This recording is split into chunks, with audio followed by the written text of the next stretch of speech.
pada Muhammad dan mengatakan Iqra, artinya bacalah. Dan Muhammad mengatakan, Umi, aku tidak bisa membaca. Lalu didekaplah Muhammad sampai lemas. Aku tidak bisa membaca. Maksudnya Nabi Muhammad panggil Umi kepada malaikat Jibril gitu. Itu kan bukan Umi, itu artinya tidak dapat membaca. Maksudnya enggak, kutipkan dengan sempurna literatur yang Anda dapatkan. Jangan ditambah, jangan dikurangi, brother. Makanya dalam asbabul nusulnya kan begitu. Maksudnya di situ Nabi Muhammad memanggil Umi kepada malaikat Jibril gitu. Umi, aku tidak bisa baca. Itu sebuah pengakuan. Itu pengakuan, iya. No. Pengakuan. Begini, brother. Bertanya pun ada landasannya. Ketika Anda membawa landasan bertanya kepada saya dan Anda salah kaprah, maka saya minta tolong bacakan dalilnya secara sempurna, asbabun nuzulnya, brother. Anda di kitab apa menemukan asbabun nuzul itu? Literasi saya itu, tapi gini loh. Ya, oke, asbabun nuzulnya itulah. Muhammad itu apa namanya di Gua Hiro. Brother, Anda ini ini mau bagaimana ini? Islam. Loh, saya mengajak kalian semua untuk pintar. Ketika kalian membawa literatur Islam, ini loh. Kami ingin tahu kalian dapat dari mana. Tunjukkan kepada saya. Ketika Anda membacakan sebuah sabar dulu, brother. Saya ini Islam, orang Islam. Orang Islam ini mengkonfirmasi literatur juga. Kami diperintahkan ketika datang kepada kami orang fasik seperti Anda membawa literatur, kami tidak membenarkan dulu, kami tidak menyalahkan. Tanggung jawab kami adalah mengkonfirmasi dulu. Dari mana Anda dapat sumbernya? Bisa jadi sumber yang Anda dapatkan itu adalah sumber yang tidak betul. Maka ketika Anda bercerita ke saya, Anda membawakan bahwa ada asbabun nuzul tentang surat Al-Alaq. Di situ Nabi Muhammad berkata kepada malaikat Jibril, Umi, aku tidak bisa membaca. Ini dapat dari mana? Biar kita luruskan. Ternyata Anda itu salah. Maka saya ingin tahu, Anda baca apa? Tolong tunjukkan ke saya literatur apa yang Anda baca. Oke, aku nggak baca literaturnya ya. Itu yang diajarkan oleh ustadz-ustadz dan guru-guru di madrasah. Tapi kalau Umi nolak, saya bertanya, menurut Umi asbabul nusul surah Al-Alaq itu bagaimana? Menurut literatur yang Umi pegang itu bagaimana asbabul nusulnya? Jadi Anda bertanya ke saya asbabul nuzulnya. Oh begitu, nih saya bacakan ya. Silakan Anda cross check di dalam beberapa literatur tentang asbabun nuzul.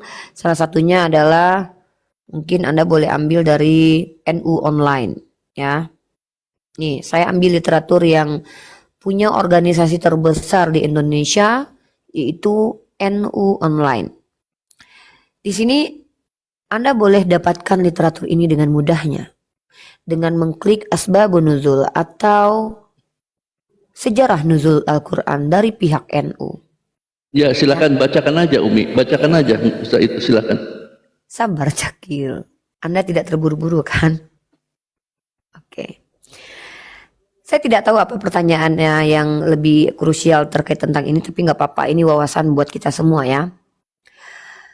Wahyu pertama dari Syekh M. Ali As-Sabuni bercerita, jelas namanya siapa?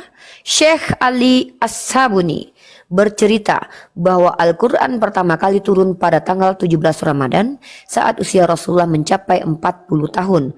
Tahunnya kapan? Sekitar 608 Masehi sampai 609 Masehi.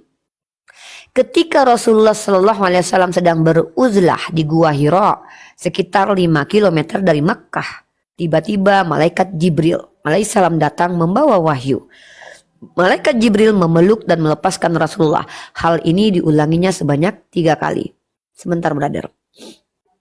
Setiap kali memeluk, Jibril mengatakan Iqra, artinya bacalah. Aku tidak bisa membaca, aku tidak mengenal bacaan. Jawab baginda Rasulullah Muhammad SAW.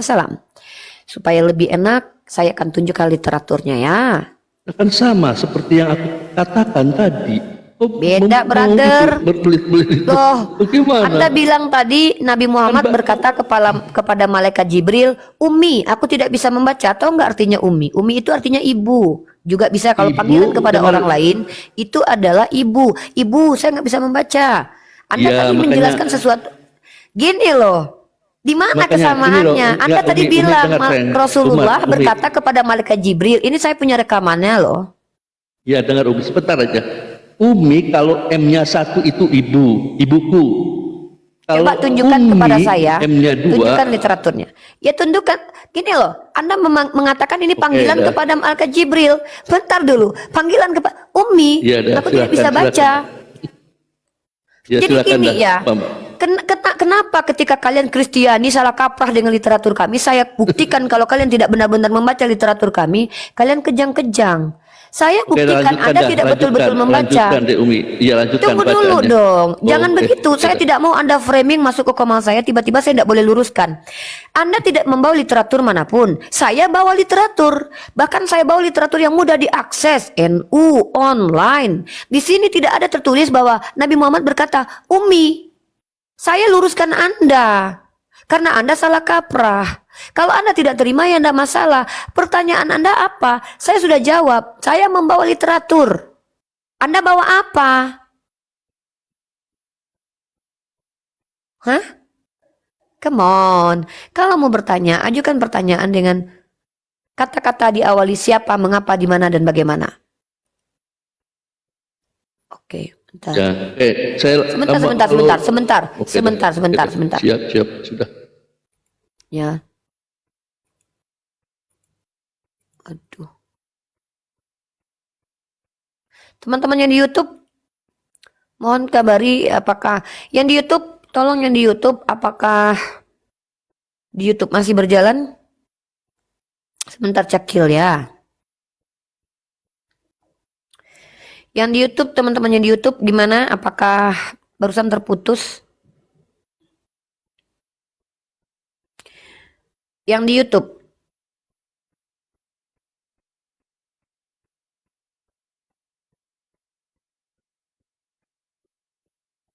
Ini kok ada ini bentar.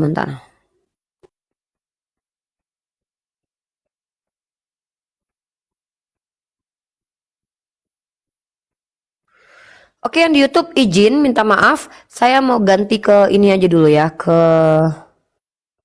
nggak bisa ini. Ini pakai wifi sama ini nih.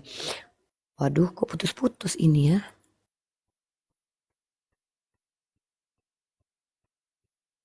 Bentar, brother.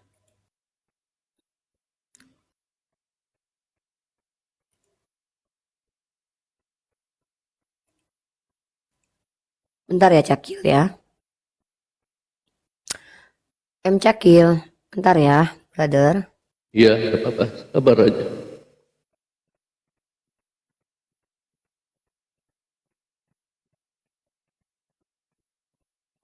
Bentar.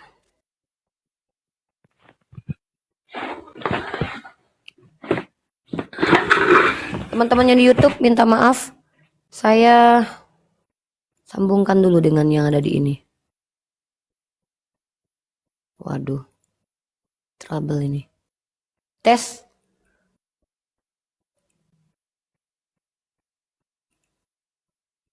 Oke, yang di YouTube gimana? Teman-teman yang di YouTube gimana? Apakah lancar? Ini saya sudah ganti ke jaringan ya guys. Mudah-mudahan tidak ada problem lagi. Yang di YouTube izin, saya minta maaf atas gangguannya. Teman-teman yang di YouTube tolong dijaga typingnya yang di bawah ya. Gimana yang di YouTube?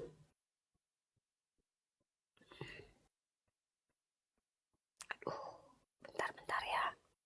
Bentar yang di YouTube bermasalah. Signal.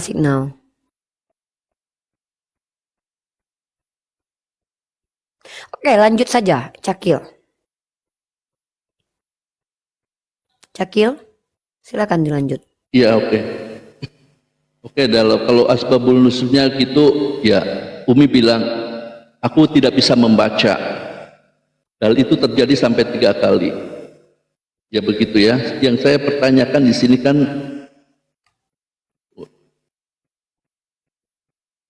yang saya ketahui, apabila Tuhan mau mengutus. Izin, sebentar. Kak Asih, tolong Kak Asih atau Cis atau Dini, tolong cek YouTube Uni dek.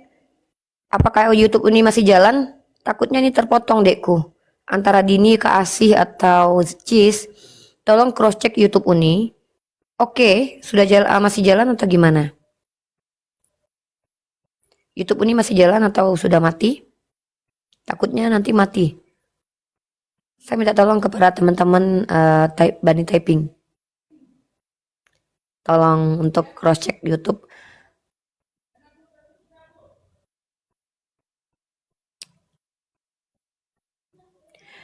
Sudah gimana teman-teman? Bentar ya Cakil. Cakil nggak?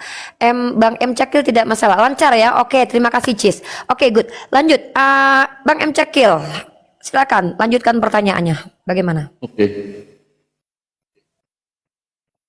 Yang saya ketahui kan tadi bahwa apabila Tuhan mengutus seseorang, itu pasti dari kalangan umat Tuhan, dan Tuhan juga menilai kapasitasnya. Yang kedua, apabila Tuhan mengutus seseorang, pasti dia punya kompeten dan dipersiapkan dulu, juga diperlengkapi.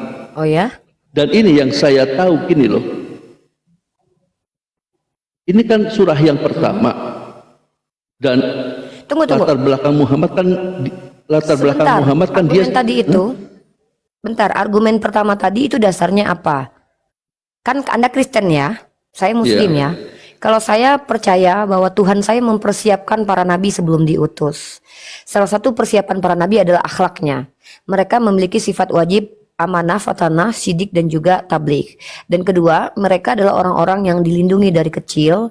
Mereka memiliki irhas. Apa itu irhas? Ciri-ciri kenabian pada mereka, yang dimana mereka itu memiliki kelebihan-kelebihan yang tidak dimiliki oleh orang lain, seperti kalau Isa Al-Masih itu bisa berbicara dari lahir sejak bayi, sementara baginda Rasul Muhammad dilindungi ketika dalam perjalanan berdagang. Nah, Anda ketika menjelaskan itu kepada saya sebagai Kristen, itu dasarnya apa? Mengatakan bahwa Tuhan Anda ketika memilih manusia itu dipersiapkan, itu dasarnya apa nih klaim seperti itu? Anda Kristen kan? Nah, saya tidak mau membiarkan begitu saja argumentasi yang Anda sendiri tidak punya dasar.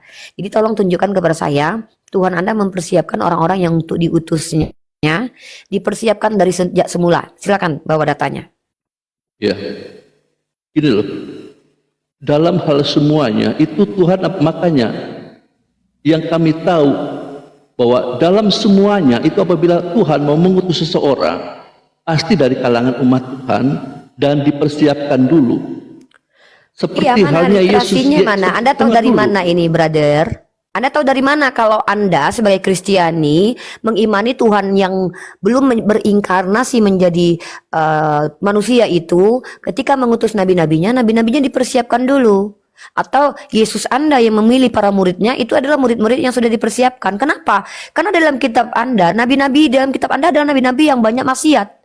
Daud mengambil bini orang, Ibrahim itu punya gundik. Siapa lagi? Nabi, bahkan Yakub sendiri mungkin bukan nabi ya. Yakub sendiri yang akan menjadi keturunan Israel itu penipu. Loh, di kitab Anda itu para nabi semua tidak ada akhlak. Belum lagi Yesus memilih murid-murid Yohanes dan Petrus adalah orang-orang idiot. Itu tertulis dalam Kisah Para Rasul pasal 4:13. Nah, kalau nabi kami betul orang yang jadi gini, parameter kebenaran itu bukan dia pintar atau tidak, tetapi dia jujur atau tidak. Nabi saya orang jujur, bergelar Al-Amin. Dia dipersiapkan dari kecil. Dia tidak pernah sekolah. Ya betul, inilah hebatnya. Ketika orang tidak pernah sekolah, tidak pernah belajar di fakultas manapun, dan tidak bisa membaca, memberikan informasi yang ternyata melampaui ruang dan waktu, melampaui intelektualitas manusia biasa, baru ini yang disebut dengan mukjizat. Jadi kalau ada orang pintar memberikan informasi, itu nggak ada kaitannya dengan Tuhan, itu karena empiris dia. Jadi seorang nabi itu kalau dia wajib menjadi bisa membaca itu di mana? Tertulisnya di kitab Anda. Bahkan Tuhan Anda memilih murid-muridnya itu orang-orang idiot. Kisah Para Rasul pasal 4 nomor 13. Mari kita buka datanya. Umi, nggak usah lari-lari kan Umi lagi ditanya. Kok lari? Umi kan lagi ditanya di pertanyaan sini. Anda Saya itu dasarnya nggak ada. Baru ngomong mau satu kata saja Umi sudah penjelasannya 5 menit. Saya di sini tidak akan biarkan penyesatan, brother. Ketika Anda bilang makanya nabi kan disiapkan Tuhan. Loh, di mana Anda tahu kalau nabi-nabi di kitab Anda disiapkan Tuhan? Di kitab Anda tidak ada nabi itu dipersiapkan, semuanya bejat-bejat kelakuannya. Loh, ketawa. Seperti halnya Musa ketika mau diutus oleh Tuhan, dia dipersiapkan 40 tahun oleh Tuhan. Dulunya Persiapkan. Musa itu di Mesir. Coba mana datanya itu? Baca di dalam surat Keluaran 1 sampai dengan 3. Mulanya Keluaran. Musa itu. Sebentar sih kita baca dulu. Jangan begitu. Ya makanya Keluaran. saya jelaskan dulu sebentar. Keluaran 1 Apa sampai 3. yang mau dijelaskan kalau ayatnya belum dibaca? Baca dulu ayatnya baru penjelasan. Dengarkan dulu sebentar. Keluaran 1 itu menjelaskan bahwa Musa itu ada di Mesir. Wait brother, kita baca dulu dong ayatnya. Keluaran Kenapa 2. sih? Loh, mana ini informasi kalau Musa dipersiapkan 40 tahun sebelum diutus sebagai nabi, brother? Ini gimana mau sih? Mau ditanya kata siap ditanya. Ya karena ada penyesatan di komel saya. Kalau bertanya itu apa, siapa, mengapa, di mana? Apa yang menyesatkan? Yang saya Loh, itu penyesatan ketika Anda berbicara tanpa dasar. Apabila Tuhan mengutus itu dipersiapkan dulu. Penyesatan ya mana datanya? Mana datanya di Kristen? Umi sudah baca Keluaran. Keluaran berapa? Keluaran dari 1 sampai semuanya ada Keluaran. Loh, semua saya baca ini. Deh. 1 Keluaran pasal 1 sampai pasal 3 itu runtutannya jelas. Oke, saya baca. Kita temukan ya bahwa dia dipersiapkan 40 tahun ya. Astaga. Loh, ini loh. kalau bicara cuma air ludah doang, brother, saya juga bisa. Di sini kita edukasi publik. Kalau kami umat Islam betul, kami percaya datanya saya tunjukkan nih. Nabi-nabi itu sebelum menjadi nabi, mereka punya irhas. Apa itu irhas? Saya tunjukkan datanya. Loh kok hahe. Kini kan kita diskusi lintas agama. Anda bertanya saja udah salah. Salahnya di mana? Lo buktinya saya tuntut di mana data kalau di kitab Anda nabi-nabi dipersiapkan 40 tahun lamanya, mana itu datanya? Yesus menjadi nabi di umur ke-33 tahun, 30 tahun. Di mana Anda katakan nabi-nabi itu dipersiapkan sama 40 tahun? Gimana sih? Yesus sebelum menjadi Mesias itu di bait Allah dulu, artinya dipersiapkan dulu. Nah, ini katanya Muhammad seorang keturunan kaum Quraisy penyembah berhala. Sih ini? Nabi Muhammad kan seorang keturunan kaum Quraisy penyembah berhala. Apa dipersiapkannya? Kalau yang makanya bentar Win, makanya yang saya sampaikan itu kamu itu menceritakan kisah Islam. Iya, bahwa Nabi Muhammad itu di umur 40 tahun sudah dipersiapkan. Beliau diberikan irhas, beliau memiliki akhlak sempurna. Memang beliau tidak belajar karena fakultas nggak ada waktu itu. Karena pada waktu itu orang-orang berada dalam dunia kegelapan, kejahilan. Beliau bukan orang yang musyrik. Beliau tidak menyembah kepada berhala. Beliau adalah orang yang mengikuti milah Abraham yang hanif dan lurus. Nah, ketika Anda bicara nabi-nabi itu kan dipersiapkan. Dasar Anda apa? Kan Anda Kristen. Kalau Anda Islam saya terima. Anda punya dasar. Makanya nanti. saya ngomong. Itu apa? Muhammad itu nggak dipersiapkan karena dia seorang keturunan kaum Quraisy penyembah berhala dan dia tidak tahu Nabi Muhammad tidak dipersiapkan. Sementara Anda tidak bisa tunjukkan data di mana? Di mana di kitab Anda? Sebelumnya. Nah ini nih orang Kristen nih. Katanya bertanya tapi membuat pernyataan. Giliran saya konfirmasi pernyataannya dia nggak bisa tunjukkan data. Tunjukkan di data Anda. Nabi-nabi yang diutus oleh Tuhan Anda itu baik yang belum inkarnasi atau yang sesudah inkarnasi itu mempersiapkan nabi-nabinya selama 40 tahun. Seperti Daud dipersiapkan kapan? Daud itu nabi loh. Abraham kapan dipersiapkan? Itu murid Yesus itu yang idiotai, yang tidak terpelajar dipilih begitu aja sama Yesus. Sejak kapan mereka dipersiapkan menjadi penginjil? Kalau Nabi Muhammad itu dipersiapkan, mana buktinya? Beliau memiliki irhas 46 tanda-tanda kenabian sudah ada pada baginda. Malaikat Jibril sudah mendatangi beliau menurut kesaksian Halimah, ibu susu beliau. Nah Anda, mana informasi kalau Musa itu dipersiapkan selama 40 tahun? Yesus dipersiapkan selama 40 tahun. Murid-murid Yesus yang dipilih dipersiapkan selama 40 tahun. Data Anda apa? Kalau berbicara itu pakailah data, brother. Oke, saya jawab. Oke ya. Musa itu dipersiapkan ya selama 40 Datanya tahun. di mana, brother? Brother, aku sudah bilang baca itu. Di mana ini? Aku suruh baca tapi enggak. Ya. Keluaran 2 baca Keluaran 2 silakan. Mari. Oke. Tadi Keluaran 1, sekarang Keluaran 2 ya. Ayat yang keberapa ini ada 26 ayat. Lah. Ya semua manusia juga lahir. Yeremia juga lahir. Keluaran 1 Musa lahir di Mesir dan dia tinggal di Mesir.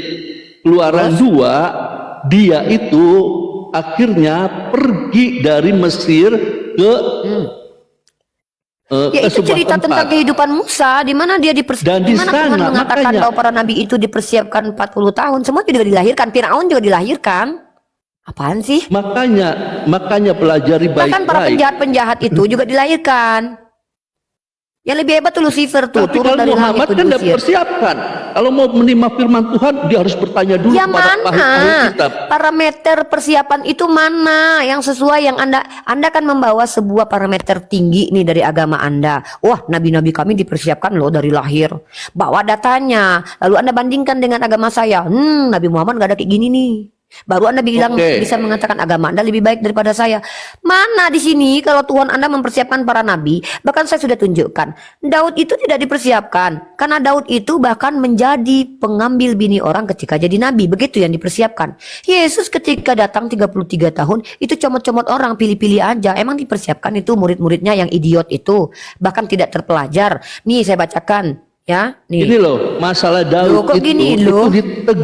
ditegur oleh Nabi Nathan. Tapi Muhammad Apa siapa yang ini negur ketika ditegur? kita menggauli para budak-budak? Siapa yang menegur? Yoh, bahkan Tuhan Anda dalam 2 Samuel pasal 12 ayat 11 memberikan bini orang kepada Daud, kok ditegur Nathan? Gimana sih ini?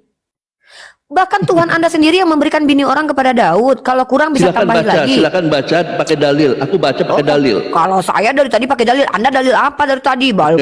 Saya pakai dalil dari tadi. Ini saya bacakan. siapa yang 2 dipersiapkan Samuel. itu? Udah saya dulu baca dalil dari saya. Dari tadi silakan. saya pakai dalil loh. 2 Silakan. Samuel pasal 12 ayat 7 kita baca ya.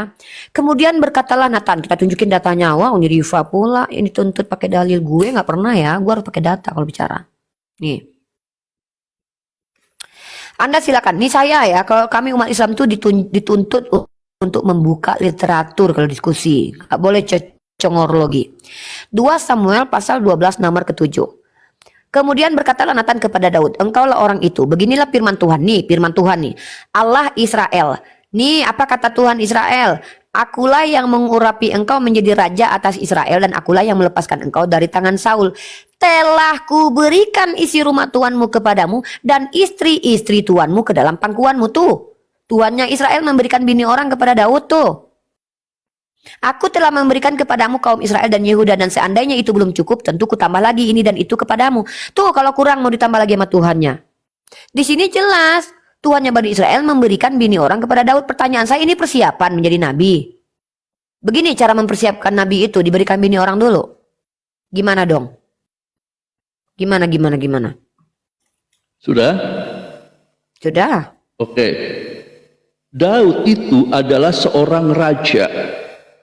Ya. Terus? Dia adalah seorang raja lain dengan Muhammad.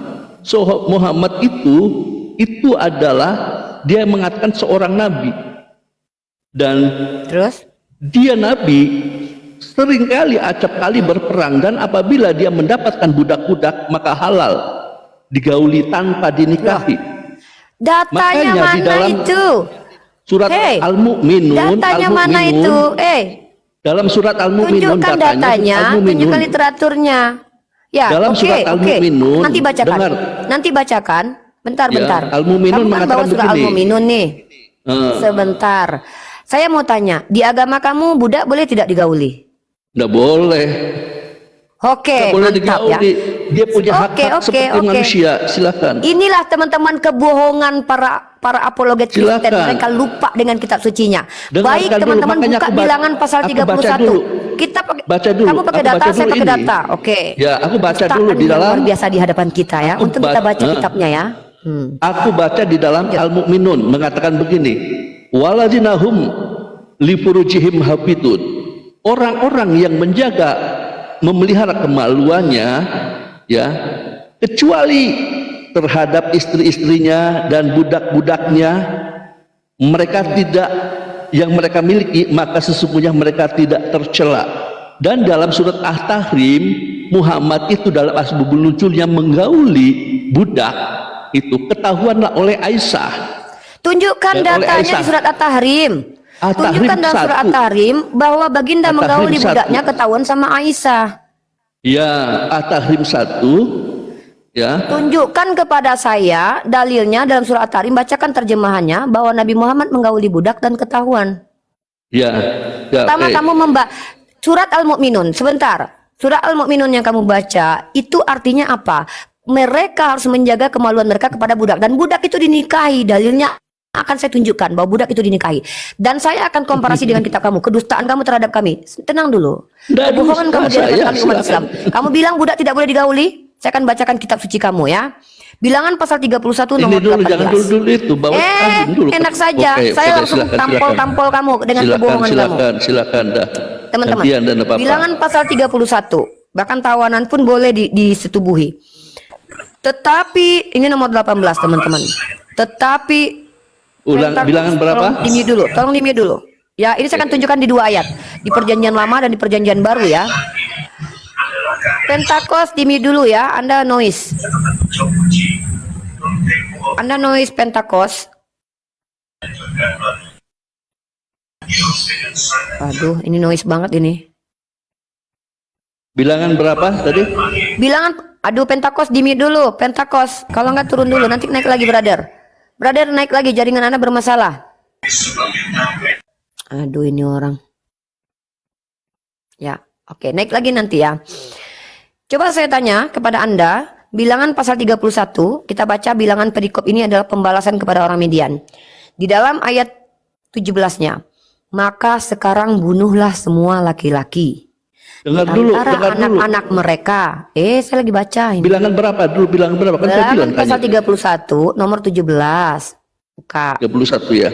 Maka sekarang bunuhlah semua laki-laki di antara anak-anak mereka, dan juga semua perempuan yang pernah bersetubuh dengan laki-laki haruslah kamu bunuh. Tetapi semua orang muda di antara perempuan yang belum pernah bersetubuh dengan laki-laki haruslah kamu biarkan hidup bagimu. Diapain itu orang perawan-perawan? Pertanyaan saya, Dengar dulu. bagaimana 17 cara ya. membedakan 17 antara ya. perawan dengan janda? Dicoel-coel dulu. Ya, bagaimana Tuhan Anda Ini. memerintahkan untuk membiarkan Oke, aku perawan baca hidup ya. membunuh? Sebentar dulu, itu pertanyaan saya tidak menambah-nambahi. Nah, kemudian kita lanjutkan bahwa tawanan itu boleh disetubuhi ya. Hamba-hamba boleh disetubuhi. Saya akan tunjukkan 1 Petrus pasal 2 nomor 18 teman-teman ya. Dia katakan hamba tidak boleh digauli. Mari kita baca kitab sucinya dari kitab Perjanjian Baru teman-teman. Jangan dustai kami, brother. Untung kami ini belajar Kristen. Ada itu. Ingat ya. Itu kan hanya tafsirmu saja. Lain dengan tafsir? itu At-Tahrim. Ini At-Tahrim baca. itu Muhammad itu memang menggauli budaknya. Mana bacakan di At-Tahrim itu Nabi Muhammad menggauli budaknya. Bacakan ya. Tunggu sebentar ya. Bacakan ya. Bacakan. Nih. Lihat dalam 1 Petrus pasal 2 nomor 18 teman-teman. Hai kamu hamba-hamba. Ini budak ya. Tunduklah dengan penuh ketakutan kepada Tuanmu, bukan saja kepada yang baik dan peramah, tapi juga kepada yang bengis. Kalian Kristen diperintahkan tunduk sebagai hamba kepada majikan yang bengis. Kalau disuruh ngangkang-ngangkang, jungkir balik, kayang-kayang, karena harus tunduk akan segala sesuatu. Nih saya tunjukkan lagi nih, bahwa kalian para hamba-hamba Tunduknya itu harus kan tunduk tidak kepada majikan berarti- akan segala sesuatu. Loh, Lucu saya ini mau tunjukkan Islam data ini. di sini. Loh, gimana sih? Tunduk itu artinya patuh. Giliran dibacakan datanya kok Taat malah- bukan berarti Iya, digauli. patuh. Dengar Iya lain loh. dengan At-Tahrim. Sekarang saya At-Tahrim tanya, itu mengatakan begini. kalau seandainya Ya, para dengar. di mana di situ dikecualikan kalau diajak bersetubuh, di situ Itu karena patuhlah akan segala pikiranmu sesuatu. itu. Saya tunjukkan lagi. Sebentar, Dengar, saya kasih makanya lagi gini. data. Lain Di kitabmu dengan- itu dengar banyak dulu. datanya, brother. Nggak ada. Sebentar. Ini. Tuh, ada ini. Dalam Makanya Titus, saya tunjukkan dalam Titus. standar Islam jangan Loh, gimana disamakan ini? dengan standar Saya baca dalil. Kristen. Nih, Titus kalau 2, dalam standar baca ini. ini. Titus pasal 2 nomor 9. Coba dibuka. Titus pasal 2 nomor 9. Lu kok ketawa? Lucu ini Nanti tunjukkan ya dalam surah At-Tahrim kalau baginda meniduri budaknya ya. Kamu tunjukkan nanti. Ya. Coba buka Titus pasal 2 nomor 9. Silakan Oke, dibaca. Silakan aku dibaca. baca ya. Ya. Aku baca. Ya ayuhan nabi limat apa? Ya ayuhaladzi. Ya ayuhan nabi Apa ini? limatu harimu. Kalau nggak bisa baca Al-Qur'annya, baca terjemahannya aja. Oke. Lidah Hai itu Nabi. tidak akan dibiarkan oleh Allah Dengar membaca dulu, Al-Qur'an dengar. karena itu lafaz mulia. Hai Nabi, mengapa kamu mengharamkan apa yang Allah halalkan bagimu? Kamu Mana di mencari situ? kesenangan, dengar dulu. Kamu mencari kesenangan istri-istrimu, dan Allah Maha Pengampun lagi Maha Penyayang. Asbabun Mana di nuzulnya situ Nabi menggauli? dengar. Mana Nabi saya menggauli di situ? Dengar. Imam Al-Hakim dan Al-Nasai meriwayatkan dengan sanadnya yang kamu sahih. bilang di surat itu Dengar tertulis dulu. nabiku menggauli budak. Ini gimana ini orang ini? Nggak Dengar. konsisten dengan argumennya. Makanya, Tadi ketika saya baca Anas bilangan meriwayat pasal 31 nomor 18 menggauli kau bilang seorang aku budak. mentafsir. Rasulullah menggauli seorang budak milik Aisyah. Mana dan datanya? Hafsah. Buku apa yang kau baca? Di situ di At-Tahrim itu tidak tertulis nabiku menggauli. Nabiku mengharamkan apa yang halal baginya. Nabiku di situ dikatakan mengharamkan apa yang dihalalkan. Artinya ketika nabiku dihalalkan sesuatu, dia mengharamkan. Dan ulama juga berpendapat ini perkara minum madu. Lalu ketika kau katakan di situ nabiku meniduri budak, mana di At-Tahrim itu nabiku meniduri budak? Kau pendusta. Sementara kau baca dalam kitabmu itu baca nanti ini kan baca dalam ayat 1 mana ayat di 2 ayat kau baca dari ayat pertama sampai terakhir. Di mana di situ nabiku meniduri budak dan jangan ketahuan. dipotong, makanya kita ngomong pelan-pelan, jangan dipotong pelan-pelan ya, pelan-pelan. Ya, makanya dalam asbabul nuzulnya Imam Hakim tunjukkan dan buku mana? An-Nasai. Buku mana yang kau baca? Asbabun nuzul itu di kitab mana tertulis? Ini loh. Download Buka. aja Al-Qur'an dan Al-Qur'an dalam itu. Ini loh. Inilah orang Kristen ini miskin literasi. Berbicara membawa fitnah, berbicara tidak membawa literasi yang kita terima, tetapi dari cocongorlogi air ludah asam mefenamat yang dia bawa. Dari tadi saya membawa sumber primermu, kitabmu. Tolong kau baca dalam kitab Titus pasal 2 nomor 9. Bahkan budak-budak itu boleh ditiduri. Coba baca ini Cakil. Cakil. Loh, baca ini Cakil. Titus 2 nomor 9. Titus 2 nomor 9 dibaca Cakil. Hamba-hamba hendaklah taat kepada tuannya dalam segala hal dan berkenan kepada mereka, jangan membantah. Kalau majikannya minta kalau majikannya minta mereka nungging, boleh nggak mereka membantah? Kalau itu nabimu begitu. Aisyah aja umur 9 tahun digituin. Tunjukkan Aisyah umur nabiku 9 tahun pernah digituin. memerintahkan orang nungging. Saya cuma bertanya, menurut Titus 29 Aisyah saja digituin. Mana data? Tidak satu pun data. Inilah teman-teman muslim, kenapa kita harus belajar kristologi, baca kitab mereka, karena kita akan berhadapan dengan orang Kristen penghujat seperti ini. Berbicara tanpa data tidak menunjukkan literasi apapun, sementara saya dari tadi membawa sumber primernya yaitu Bible-nya. Dalam Titus pasal 2 ayat 9, hamba-hamba hendaklah taat kepada tuannya dalam segala hal. Dalam segala hal. Saya cuma tanya ke dia, kalau ada seorang majikan meminta hamba-hambanya untuk nungging, boleh nggak melawan? Saya cuma tanya doang. Lalu dia tuduh Nabi Muhammad seperti itu. Begitu itu kan betapa mereka ini tidak mampu mempertanggungjawabkan imannya, brother, saudaraku. Ingat, yang itu kan Muhammad, kamu pikirannya begitu untuk membenarkan Muhammad. Di mana datanya Nabi Muhammad saya seperti itu? Saya bertanya dalam Titus pasal 2 ayat 9. Di sini dasar saya adalah hamba-hamba harus patuh akan segala hal. Saya tanya kepada kamu, kalau ada hamba yang disuruh untuk nungging, boleh nggak membantah? Lain nungging itulah, nggak ada, itu kepatuhan, ketaatan. Saya tanya, boleh tidak dia membantah? Itu aja. Pemikiran Muhammad. Saya bertanya, inilah kurang ajar kan? Tidak ada kan? Kita nggak perlu penghujat di sini ya teman-teman. Dia tidak bawa data dari tadi. Fakta, nggak ada butuh. Mana? Kau fakta dari tadi kau nggak bisa bawa data, fakta gigimu. Fakta embahmu. Dari tadi kau tidak bisa menunjukkan kitab Asbabun Nuzul apa yang kau baca, kitab tafsir siapa yang kau baca. Kau hanya memberikan fitnah. Bahkan surat tadi yang kau baca At-Tahrim tidak menunjukkan bahwa nabiku meniduri budak. Kau menambah-nambahi. Kau memberikan pemahaman-pemahaman yang bukan jumhur. Jumhur ulama mengatakan itu berkaitan dengan madu. Kau tidak menerima jawaban kami. Sementara di kitabmu, budak itu boleh disetubuhi, tawanan boleh disetubuhi. Saya akan tunjukkan kepada kalian. Kita bahas tentang perbudakan dalam iman Kristiani, teman-teman. Sangat keji sekali ya. Kalau dalam Islam, budak itu dibolehkan untuk dimerdekakan. Kristen bagaimana? Mereka memperbudak orang untuk selama-lamanya. Mari kita buka datanya. Bahkan saya sudah tunjukkan dalam 2 Titus ya. Dalam Titus pasal 2 nomor 9, hamba-hamba harus hamba-hamba harus patuh dalam segala hal. Dalam segala hal. Paham maksudnya dalam segala hal? Di mana di situ pengecualian tentang kasur? Kalau majikannya minta berkenan hatinya untuk meniduri itu hamba, boleh tidak melawan. Kalau memang boleh, di mana tertulis? Kalian jangan berdusta di hadapan kami umat Islam. Saya membawa literatur primermu. Ya, nah lanjut. Kita akan tunjukkan betapa kejinya Tuhannya teman-teman Kristen karena memerintahkan orang memperbudak untuk selama-lamanya. Oke, dalam kitab Imamat teman-teman. Ya, saya akan tunjukkan kepada kalian.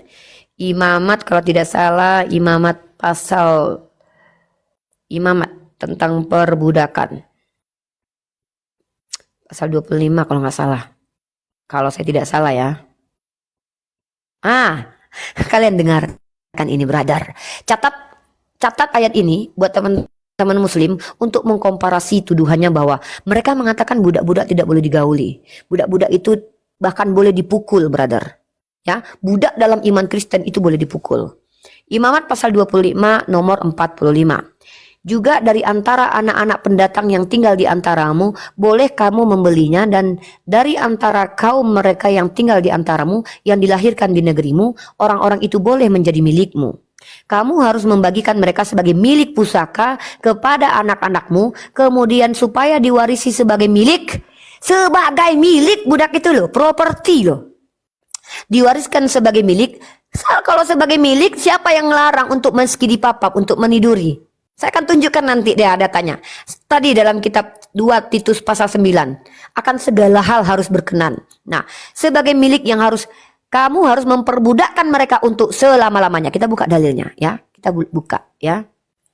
Kalau kita bicara tentang milik itu apa artinya?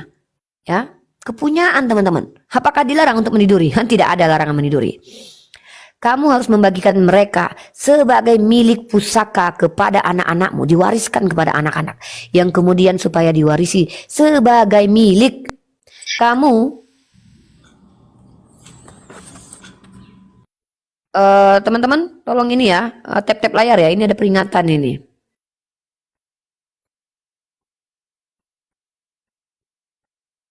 Tolong di tap-tap layar ya, ini ada pembatasan. Kamu harus membagikan mereka sebagai milik pusaka kepada anak-anakmu, yang kemudian supaya diwarisi sebagai milik. Kamu harus memperbudakkan mereka untuk kapan? Untuk selama-lamanya. Untuk selama-lamanya. Di Islam diperintahkan memerdekakan budak, Tuhan yang memerintahkan memperbudak untuk selama-lamanya. Tetapi atas saudara-saudaramu, tapi kalau untuk orang Israel nggak boleh. Sebentar brother, saya lagi baca. Saya tidak mentafsir, saya membacakan. Kalian yang berhak menjawab kitab kalian. Nah, lalu apakah tidak boleh menyetubuhi budak?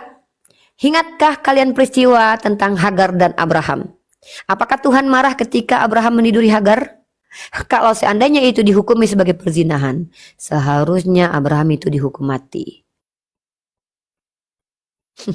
Ya, jadi tolong kalau bicara di sini bawa data. Boleh aku buka data nih? Silakan buka data dan apa yang ingin Anda tanggapi dan perkenalkan. Anda Kristen atau Islam? Silakan. Iya, saya Kristen. Tadi kan ada tanya data itu kan, Muhammad menggauli Data budak. apa yang saya tanya coba? Iya, ini saya kasih data ya bahwa Iya, Muhammad data pernah apa? menggauli budak. Muhammad Coba pernah tunjukin. menggauli budak. Silakan, Oke, silakan boleh tunjukin. dibesarkan atau gini aja? Ya gitu saja, nggak apa-apa. Bacakan. Oke. Saya ingin tahu itu apa, Ini data ya, apa? NU online, website atau apa? Coba lihat kepalanya, websitenya apa? Tafsir.com ini. Coba lihat, saya ingin tahu tafsir.com. Moderator jangan Ini. sembarangan menaikin orang ya. Moderator jangan gampang-gampang naikin Kelihatan orang nggak ya. ini? Kebaca nggak ini? Oke, kita lihat ya Tafsir sumbernya web ya. ya. Saya mau cek dulu. Bentar saya cek dulu ini ya. Saya sumbernya cek nih. sumber dulu ya. Sebentar saya cek sumber dulu. Saya mau buka dulu. Oke. Oke. Apa itu sumbernya? Kita cross check teman-teman sumbernya dia ya. Tafsir web. Coba dibuka. Tafsirweb.com. Sebentar. Bentar.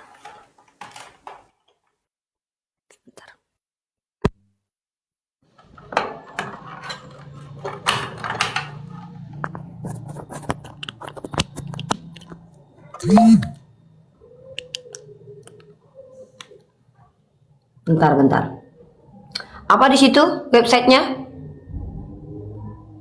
Websitenya brother, saya minta websitenya. Tafsirweb.com. Turunkan. Saya lagi cek data. Turunkan. Tafsirweb.com.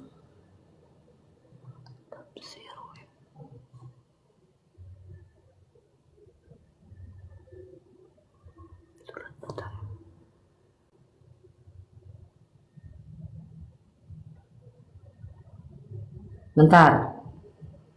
Kita cross check data dulu teman-teman ya.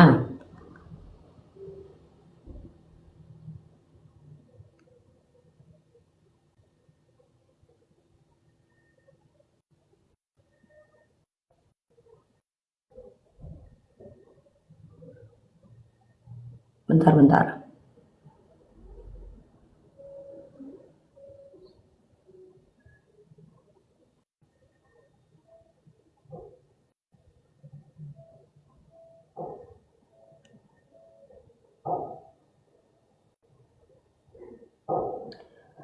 Sebentar ya, saya mau cross check dulu. Saya tidak mau terima begitu saja. Saya mau cross check dulu apakah ini bisa dipakai atau tidak. Karena saya paling anti dengan website ya. Saya seorang mahasiswi. Saya tidak begitu saja percaya dengan website kalau bukan organisasi yang besar. Oke. Silakan ditunjukkan dulu sebelum kita cross check. Saya tidak pernah takut. Saya akan tunjukkan kepada kalian bahwa saya adalah orang yang tidak akan gampang percaya dengan apa yang kalian bawa. Silakan. Silakan Wahyu, dibuka dibacakan. Silakan, dibuka dan dibacakan.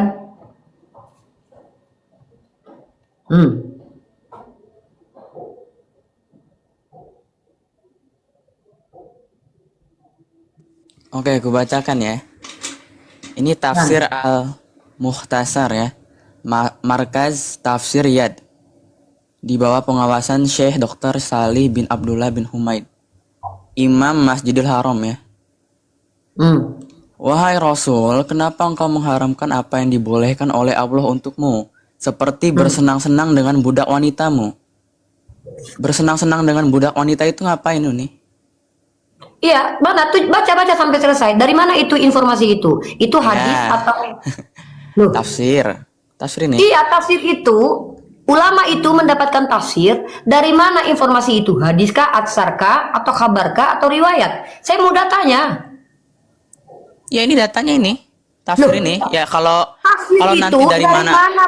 Brother, saya juga bisa mentafsir, saya juga bisa mengatakan sesuatu, tapi ulama itu dapat tafsirnya dari mana? Hadis, riwayat, asar, kabar, atau apa? Enggak, kalau data yang Uni tadi tunjukkan, dari tadi Uni nggak nunjukin tafsir. Saya ini bukan orang botol yang terima website bodong begitu saja. Ini salah berarti ya?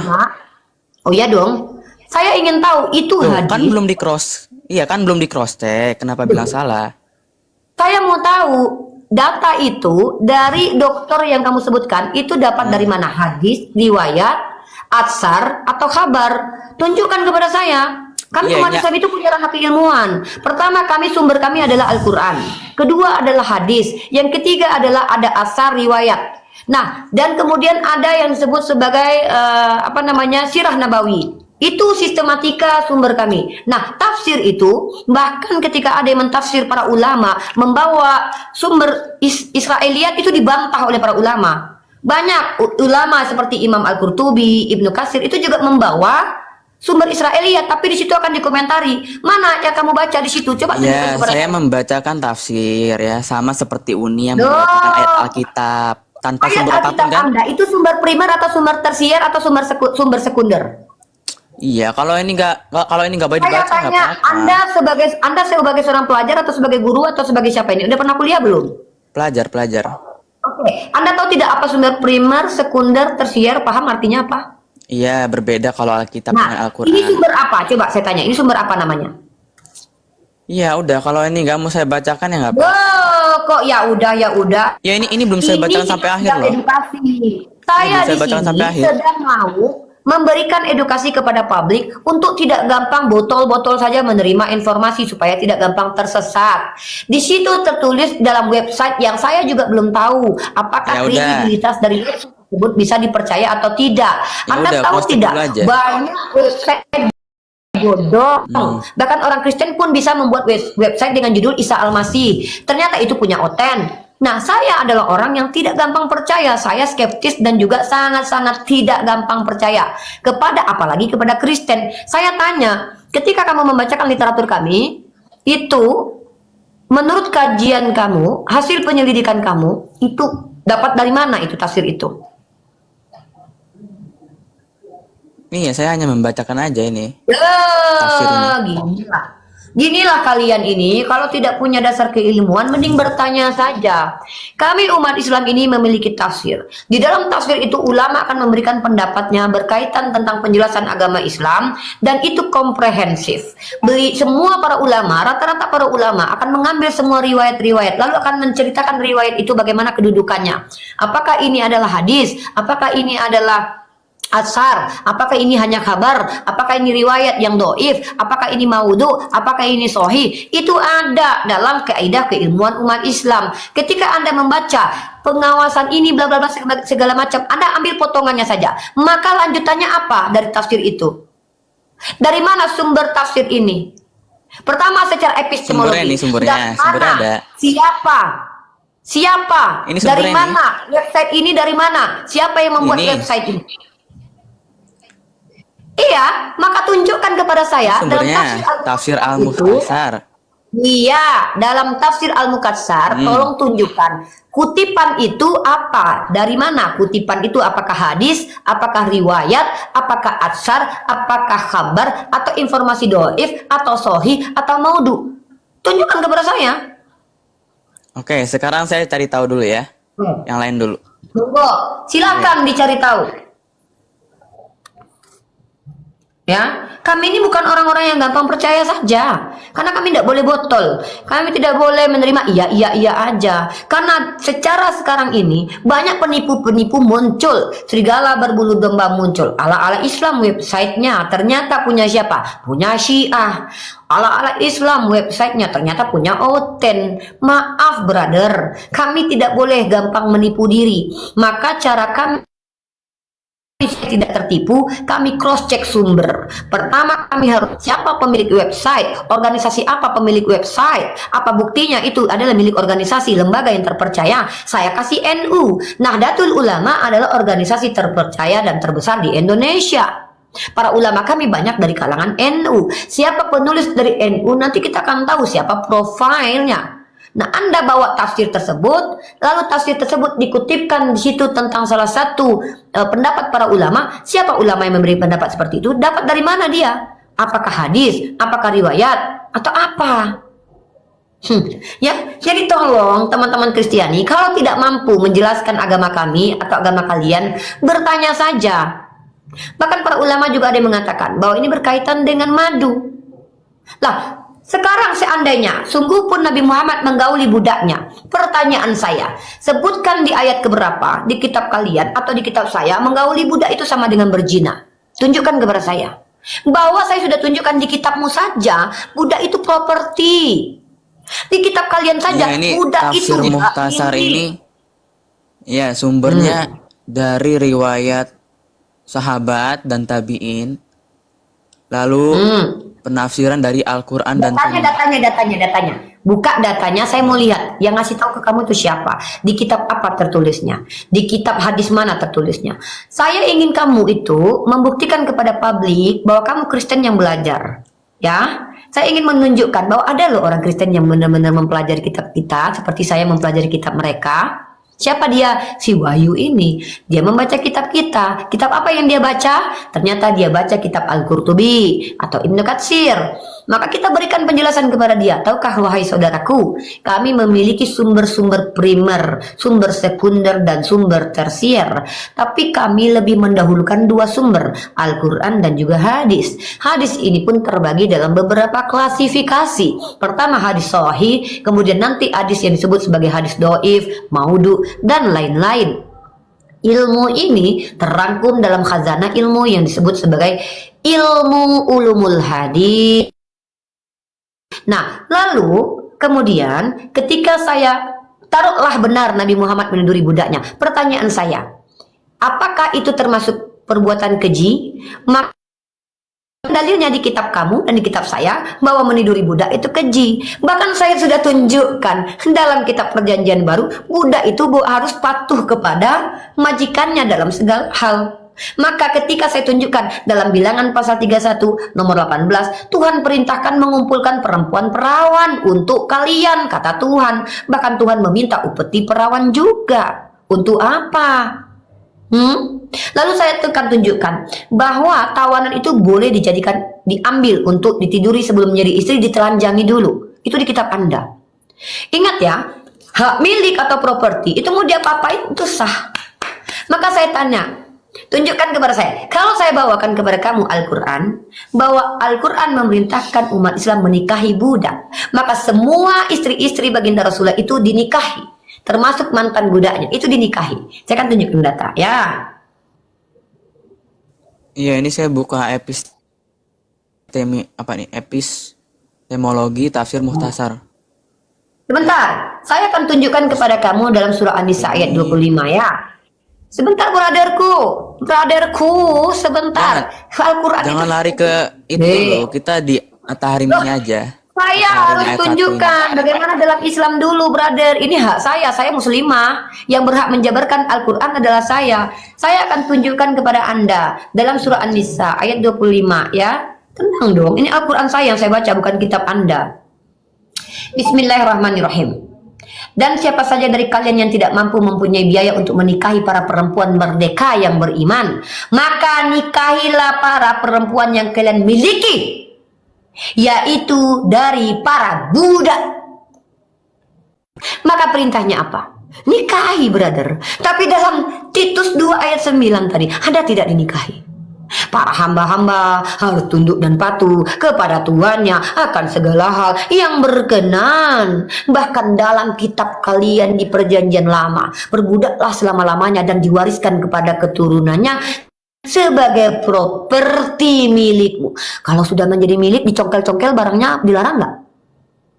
Saya tanya ini. Dilarang tidak para majikan-majikan itu yang memiliki budak itu mencongkel-congkel barang dari budaknya? Ada nggak larangannya? Tunjukkan datanya kepada saya. Begitu. Kalau di Al-Quran memerintahkan menikahi budak. Begitu. Tapi kalau di kitab Anda, tunjukkan di dalam kitab Anda larangan menskidi papap atau meniduri budak. Tunjukkan. Loh, Saya ada. sudah bawa kedua. Ada itu Dalam keluaran. 1 Petrus pasal Ya, kedua. kita dilarang 18. berzina kok. Nah, tunjukkan kepada saya meniduri budak itu masuk kategori zina. Di mana ayatnya? Anda mau mengatakan Ibrahim itu berzina dengan Hagar? Anda mau mengatakan Yakub itu berzina dengan Zilfa dan Bilha yang adalah budak dari Rahel dan Lea? Aduh. Bahaya ini. Gimana ini, brother? Apa definisi berzina dalam kitab Anda, brother? Apa perbedaan berzina dengan tak berzina di kitab Anda? Tunjukkan saya literasinya, brother. Kalau di Al-Quran kami jelas menikah. Menikah dengan rukun-rukun yang sudah ditentukan. Itu dalam Islam. Bahkan perintahnya adalah nikahilah budak-budakmu. Masya Allah. Di kitab kalian ada tidak perintah jangankan menikahi, merdekakan budak-budakmu? Bahkan budak itu diperintahkan untuk memperbudak selama-lamanya. Bahkan di perjanjian baru pun hamba-hamba harus tunduk patuh kepada majikan akan segala hal yang berkenan. Disuruh kayang boleh nggak nolak? Disuruh nari tiang boleh nggak nolak? Jadi tolong, kalau kalian merasa punya parameter yang lebih hebat daripada agama Islam, bawakan dasarnya.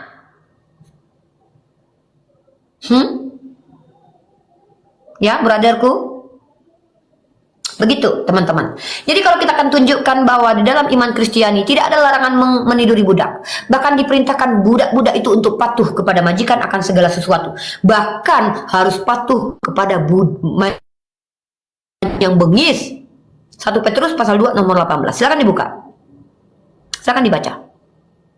Silakan dibaca. Saya akan tunjukkan lagi, tawanan itu boleh diambil ke rumah lalu ditelanjangi di rumah baru kemudian dijadikan istri. Yang cantik boleh diambil. Bahkan kalau ada perempuan yang diperkodok laki, dia harus menikah dengan orang yang memperkodok dia. Itu kitab kalian ajarkan begitu. Saya tunjukkan datanya. Ya. Jadi kalau kita bicara konteks perzinahan, tolong tunjukkan dulu kepada kami umat Islam, apa sih perbedaan berzina dan kawin halal di kitab kalian, brother-brotherku? Ya, nih kita baca. Ini fakta kalau Kristen itu mengenal perbudakan ya. Nih. Dalam kitab Keluaran pasal 21 nomor 1 sampai 11 sampai 20. Saya bacakan. Ya.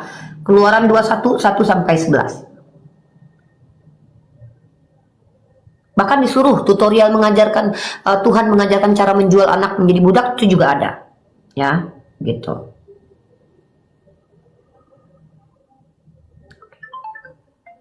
Sebentar guys, ada telepon. Iya, ini aku bawa data lagi nih. Yang lain aja ya.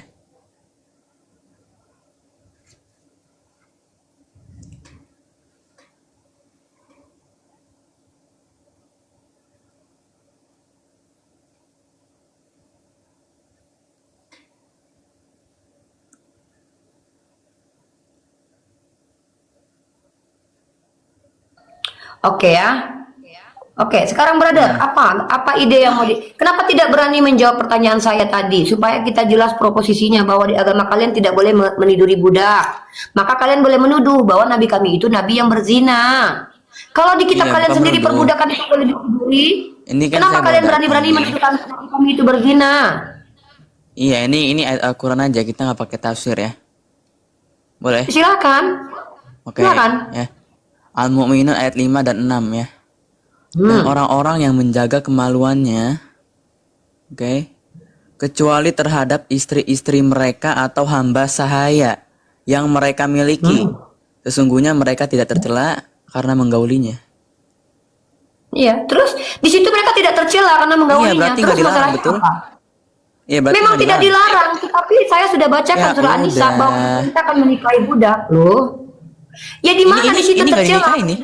Ini di mana Iya. dinikahi di sini? Ya di mana tertulis menggauli budak itu Nah. tercela? Bahkan itu ditulis itu tidak tercela. Iya, berarti diperbolehkan ya. Halal Lah, gitu. di kitab kamu diperbolehkan atau tidak? Iya, berarti kalau Muhammad itu melakukan ini nggak ada salahnya, betul? Loh, Nggak apa-apa kalau di dia kitab menggauli kamu budak. dilarang atau tidak? Ya, kalau nggak dilarang ya tunjukkan datanya, silahkan.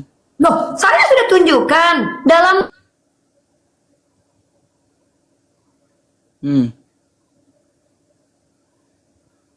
suruh tunduk kepada majikan yang bengis, bahkan yang bukan saja peramah. Dalam 2 Titus pasal 9, Sinyal jelek, dalam Umi. bilangan Sinyal pasal jelek. 31 nomor 17.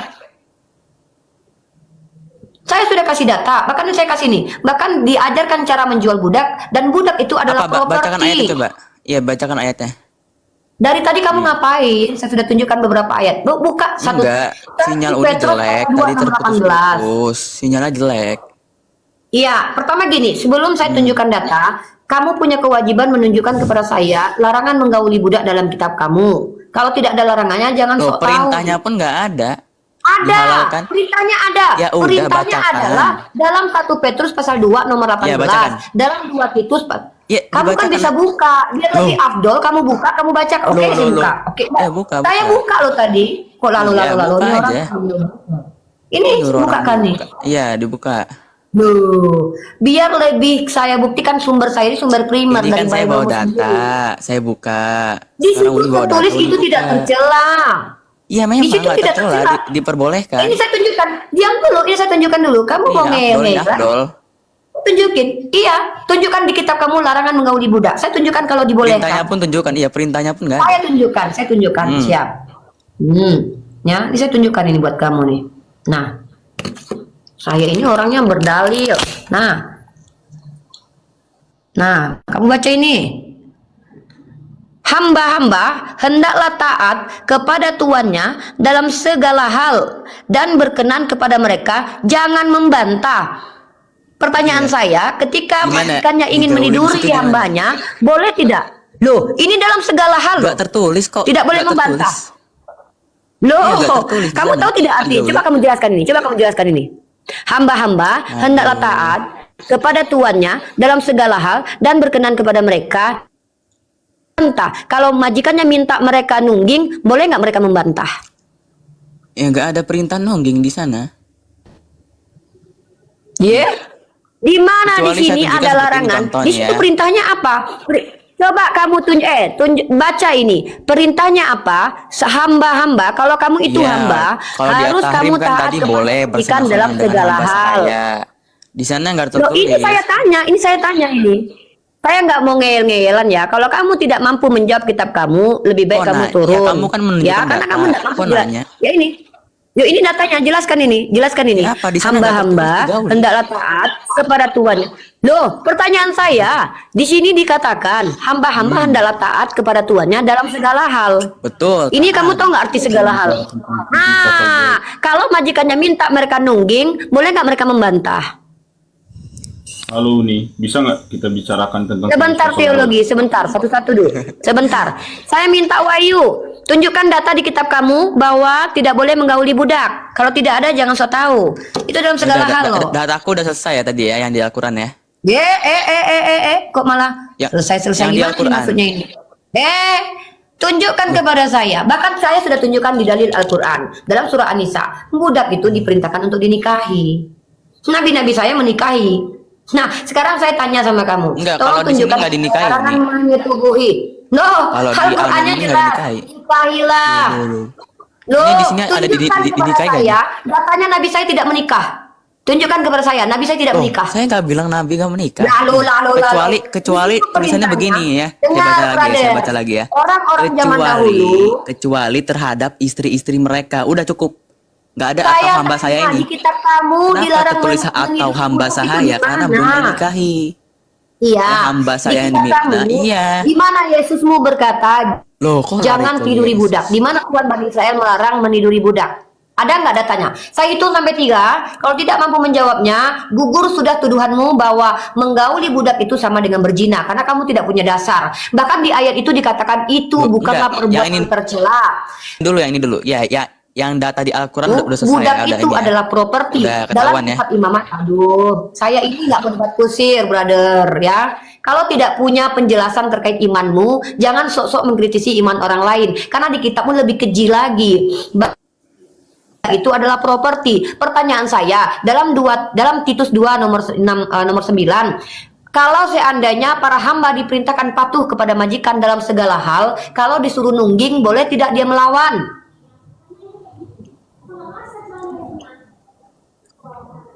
Udah turun ya, nggak mampu menjawab ya, bertanya aja, menjawab nggak mampu. Saya kalau kalian di sini hanya bertanya saja, saya akan jawab itu berkaitan tentang agama saya. Tapi ketika kalian mengkritisi agama saya akan kembalikan pertanyaan serupa. Kalau kalian tidak punya parameter penyeimbang dalam agama kalian, jangan sok-sokan kalian. Di agama kalian lebih keji lagi perlakuan terhadap budak. Bahkan budak itu di agama kalian itu adalah properti, hak milik. Mau dicongkel-congkel barangnya, mau dipotong, dipukul pun boleh. Dalilnya ada? Ada. Saya akan tunjukkan dalilnya nanti. Bahwa di dalam agama kalian, memukul budak asal jangan mati itu diperbolehkan. Saya akan tunjukkan datanya nanti ya. Oke. Tolong yang naik ke atas ini, kalau pengkritik agama saya, bawa data. Ya. Jangan hanya mengkritik. Tapi ternyata parameter di agama kalian tak mampu kalian penuhi. Ya. Saya akan tunjukkan dalam agama Kristen itu Tuhannya memperbolehkan memukul budak. Oke, silakan. Siapa namanya? Brother saya teologi ingin bertanya. Saya tunjukkan dulu ya, boleh memukul budak dalam agama Kristen.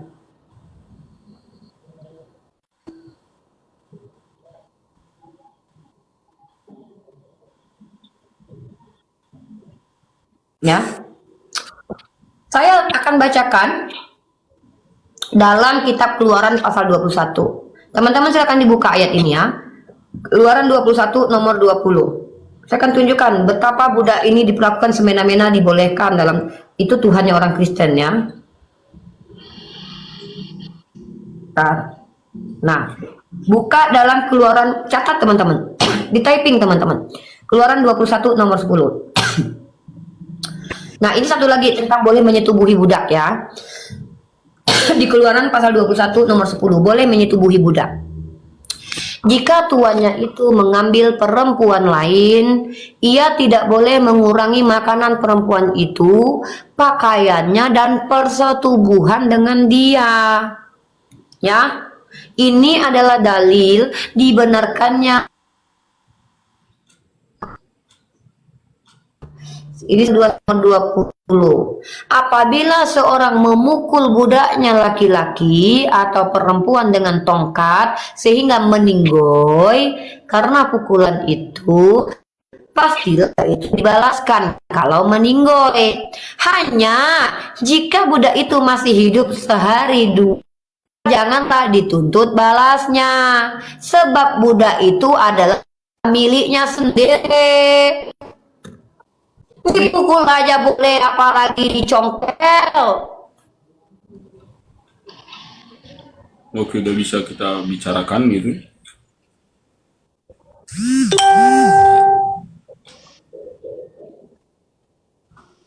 Apa udah bisa kita bicarakan? Ya, ya silakan.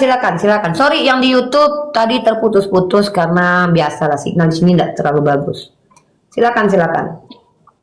Oke. Sorry yang di YouTube ya nge-lag. Oke, saya ulangi. Dari mana tadi? Bentar teologi. Dari mana tadi saya sampai menjelaskan teman-teman di bawah? Coba typing. Saya akan berikan lagi ya penjelasannya. Pertama saya katakan, dalam kitabnya orang-orang Kristen, menggauli budak itu tidak masalah. Ini tertulis dalam Keluaran pasal 21 nomor 10. Bahkan jangankan menggauli budak, memukul asal jangan mati, itu dibolehkan. Keluaran 21 nomor 20. Ya. Begitu. Artinya ketika kalian menuduh Nabi saya itu meniduri budak, artinya berzina, kalian itu blunder. Bahkan di dalam ayat yang kalian bawa itu dikatakan itu bukan perbuatan tercela. Karena memang Al-Quran ini turunnya bertahap, lalu pelan-pelan memberangus perbudakan. Makanya saya tunjukkan dalam surah An-Nisa tadi bahwa perintahnya adalah nikahi budak. Kan begitu. Silakan teologi. Oke, kita fokus di Titus pasal 2 itu bisa nggak Bu dulu? Nanti kalau mau ketipu Silakan. dulu gitu. Oke. Silakan. Dalam memahami Alkitab ya, ada beberapa metode yang harus kita gunakan gitu. Metode apa? Satu, pendekatan analitikal, topikal, doktrinal, eksegetikal gitu. Tapi untuk memahami secara awam saja, khusus kaum awam gitu ya, itu lebih cenderung orang pada analitikal, menganalisa gitu. Tadi Ibu kutip Titus pasal 2 ya Bu ya, ayat yang ke-9 gitu ya, yang Ibu kutip tadi kan, hamba-hamba hendaklah taat kepada tuannya dalam segala hal dan berkenan kepada mereka, jangan membantah gitu. Nah itu sumber primer. Nah lalu kalau Ibu bilang tidak boleh pakai, boleh, pertanyaan saya, bolehkah kita pakai sumber selain sumber primer atau tidak boleh gitu? Sebelum lanjut gitu. Silakan jelaskan dengan sumber sekunder dan sumber tersier. Silakan. Oke. Nah, kalau kita hanya berbicara asal sumbernya di bawah. Iya. Brother, kalau kita, silakan bantu menjelaskan sumber primer dengan sumber sekunder dan sumber tersier dengan catatan sumbernya di bawah. iya, dengar dulu. Jadi begini, kalau kita hanya fokus pada ayat 9 itu tidak memenuhi konteks. Kenapa? Kita harus menganalisa. Kita buka dari ayat 1 gitu nah. Dari ayat 1. Tetapi engkau beritakanlah apa yang sesuai dengan ajaran yang sehat. Ayat 2. Laki-laki yang tua hendaklah hidup sederhana, terhormat, bijaksana, sehat dalam iman dan kasih dan dalam ketekunan. Ayat 3. Demikian juga perempuan-perempuan yang tua, hendaklah mereka hidup sebagai orang-orang beribadah, jangan memfitnah, jangan menjadi hamba anggur, tetapi cakap mengajarkan hal-hal yang baik. Ayat 4. Dan dengan demikian mendidik perempuan-perempuan muda, mengasihi suami dan anak-anaknya. Ayat 5. Hidup bijaksana dan suci, rajin mengatur rumah tangganya, baik hati dan taat kepada suaminya, agar firman Allah jangan dihujat orang. Ayat 6. Demikian juga orang-orang muda, nasihatilah mereka supaya mereka menguasai diri dalam segala hal, dan jadikanlah dirimu sendiri suatu teladan dalam berbuat baik. Hendaklah engkau jujur dan bersungguh-sungguh dalam pengajaranmu. Ayat 8. Sehat dan tidak bercela dalam pemberitaanmu, sehingga lawan menjadi malu, karena tidak ada hal-hal buruk yang dapat mereka sebarkan tentang kita. Ayat 9. hamba-hamba hendaklah taat kepada tuannya dalam segala hal dan berkenan kepada mereka, jangan membantah. Ayat 10, jangan curang, tetapi hendaklah selalu tulus dan setia, supaya dengan demikian mereka dalam segala hal memuliakan ajaran Allah juru selamat kita. Nah, kita tidak bisa bilang kata hamba-hamba harus taat itu dengan menggunakan metode yang lain. Kita harus analitikal dari ayat 1 sampai ayat 20. Silakan analitik, silakan analisis bahwa di situ perintahnya hamba-hamba harus taat akan segala hal. Itu penjelasannya apa? Silakan. Saya akan bicara dulu. Ya. Brother, ini bukan gereja, brother.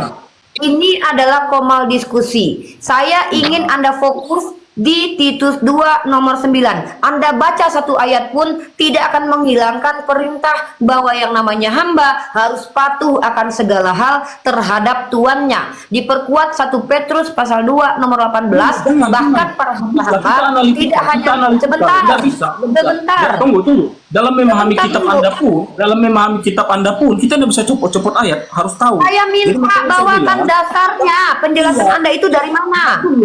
Kita baca dari Alkitab dulu, dari Alkitab kan itu dari Alkitab tadi ayatnya. Katanya baca satu kitab pun tidak menghilangkan bahwa hamba-hamba akan patuh kepada majikannya dengan segala hal. Maka penjelasan Anda itu mengambil apa? Anda harus Dan analitikal, mengambil apa? Metode apa? Tidak bisa. Metode analitikal kan saya sudah bilang analitikal. Kita analisis, silakan analisis. Makanya saya bilang dengarkan dulu gitu loh. Brother, benar. Saya sudah mendengarkan Anda membaca ayat Anda. Saya kasih Anda kesempatan. Tapi ini bukan gereja.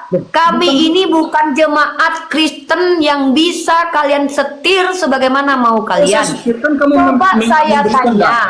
Dari Titus pasal 2 ayat 9 itu kan. Nah, saya jelaskan secara analitikal. Membaca dari Titus pasal pertama itu tidak akan bukan pasal ayat pertama, Titus pasal 2 pasal sampai. Sebentar dulu, tangkap poin saya. Ini bukan gereja, ini ruang diskusi. Ketika Anda menjelaskan, saya tunggu penjelasannya, tapi bawa data. Apa datanya? Apa penjelasannya? Silakan. Alkitab. Saya bilang, saya tidak pakai sumber lain. Apa penjelasannya? Jelaskan. Langsung jelaskan to the point. Jangan tele-tele. Jangan kamu bicara, saya bicara gitu loh. Ya, ini room saya, kok Anda yang atur-atur saya? Wah, katanya mau diskusi. Apa definisi diskusi? Diskusi itu tidak dua arah. Anda monolog, kalau diskusi, Anda di sini menganggap ini gereja, Anda salah kaprah. Ini bukan gereja, brother. Kalau cuman Anda yang bicara, itu namanya monolog, bukan dialog. Saya kita mau dialog. Anda masuk ke substansi. Substansi kita adalah 2 Titus 2 nomor 9. Penjelasan tentang Titus 2 langsung to the point. Langsung to the point. Makanya saya bilang kita memang harus analitikal. Jelaskan. Harus analitikal. Analitikal itu bagaimana? Kita pahami. To the point, brother. To the point. Ya, kan saya bilang harus dijelaskan secara analitikal. Tidak bisa. Saya juga misalnya copot kitab suci Anda. Apa kitab suci Anda itu langsung harus saya pahami dulu. Analisanya. Arti to the point. Paham arti to the point? Brother, berarti arti to the point. Ya, saya paham. Silakan jelaskan. Kita menganalisa. Saya tunggu penjelasannya. Ketika kita memahami teks itu, kita harus menganalisa. Analisa itu apa? Dalam satu bagian perikop. Nah, itu namanya ekspositori. Ya, menggali makna kalimat itu, apa penjelasannya, brother? Jangan ajarkan saya metode-metode Anda, tapi tunjukkan kepada saya penjelasan 2 Titus pasal 9. Ya, Titus 2 nomor 9. Apa penjelasannya? Oke. Nah, di situ di kalimat itu hamba-hamba hendaklah taat kepada tuannya. Taat dalam apa? Konteks bicara. Nah, dengar dulu, saya mau bicara dulu. Taat dalam apa? Kita harus melihat konteksnya. Taat dalam, di situ dikatakan apa? Di ayat 1 sampai ayat yang ke-8 itu dikatakan sehat, tidak bercela dalam kesucian, mendidik anak muda, hendaklah hidup sesuai dengan ajaran Tuhan, dengan beribadah, jangan memfitnah, jangan menjadi hamba anggur. Itu ketaatan seorang hamba di situ gitu. Bukan berarti soal coba relevansi dari Titus 2:9 dengan ayat pertama apa? Coba relevansinya apa? Tetapi engkau beritakanlah apa yang sesuai dengan ajaran yang sehat. Ayat 1. Ayat 2. Laki-laki yang tua hendaklah hidup sederhana, terhormat, bijaksana. Mana yang hamba?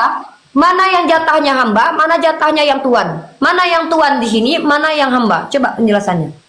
Iya, makanya dengarkan dulu. Oke? Saya mau tahu kaitannya dengan Titus 2 ayat 9. ayat 4 tentang mendidik anak muda suami istri gitu ya. Ayat 5 hidup Saya bersama. tanya relevansi dari 2 Titus ayat 9 dengan 2 Titus ayat pertama itu apa?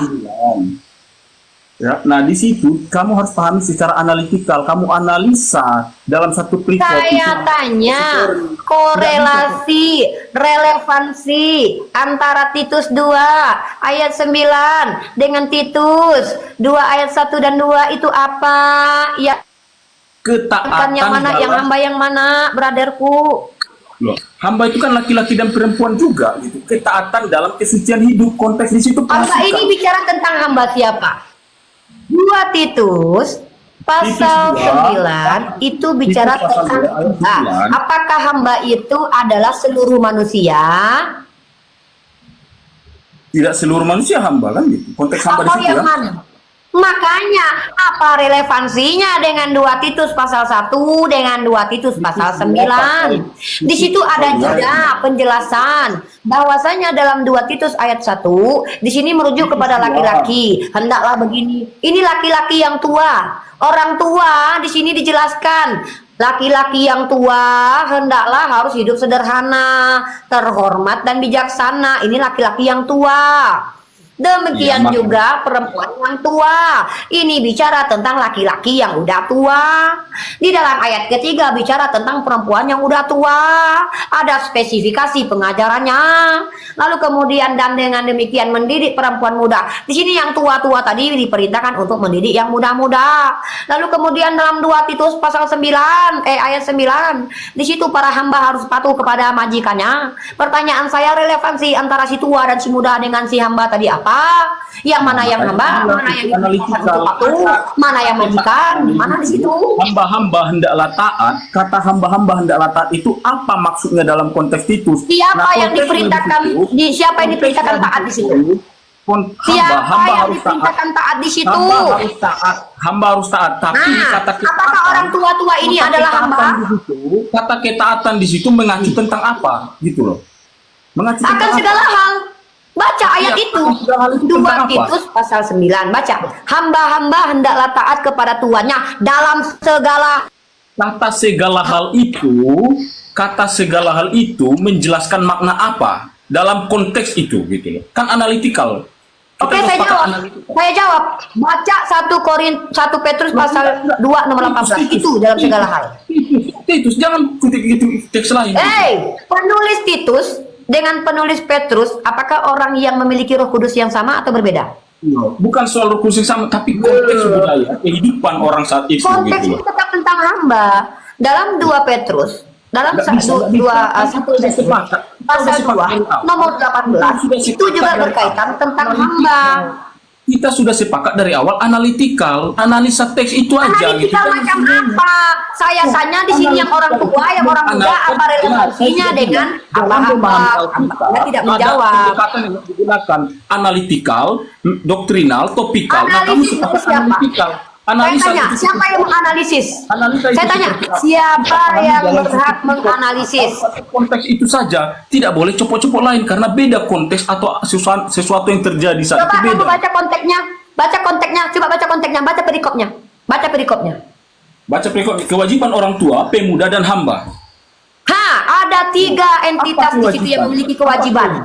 Apa yang kewajiban? Apa kewajiban orang muda di situ? Apa kewajiban orang tua? Dan apa kewajiban para hamba di situ? Di situ dijelaskan. Lalu ketika kamu mengatakan bahwa yang pertama itu ada relevansi dengan yang kedua, yang kayak 9, di mana itu analisis macam apa yang kamu pakai? Ketika sudah dijelaskan di perikopnya, ini ada kewajiban. Yang memiliki kewajiban ini ada 3 entitas. Yang pertama orang tua, yang kedua anak muda, yang ketiga adalah hamba. Yang pertama, yang kedua merujuk kepada orang tua, yang kemudian merujuk kepada anak muda, yang terakhir merujuk kepada hamba.